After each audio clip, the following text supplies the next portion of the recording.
एक बार एक राज्य में अकाल पड़ गया। लोग भूख के कारण मरने लगे। उस राज्य के राजा ने घोषणा करवा दी कि राज्य के सभी बच्चों को एक एक रोटी दी जाएगी। अगले दिन राज्य के सभी बच्चे राजा के महल के पास आकर इकट्ठे हो गए। वहाँ पर कुछ रोटी छोटी थी तो कुछ रोटी बड़ी थी।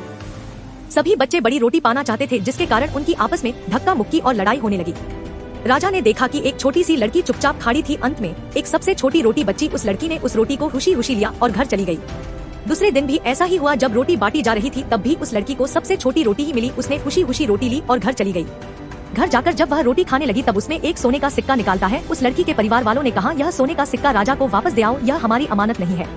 वह लड़की दौड़कर राजा के महल पहुंची और राजा से कहा, मेरी रोटी में से यह सोने का सिक्का निकला है। रोटी बनाते वक्त गलती से यह आटे में गिर गया होगा, आप इसे वापस रख लीजिए। राजा उस लड़की की ईमानदारी को देखकर बहुत खुश हुआ। राजा की कोई भी बेटी नहीं थी, इसलिए उसने उस लड़की को गोद ले लिया और उसके परिवार वालों को भी अपने महल में रख लिया।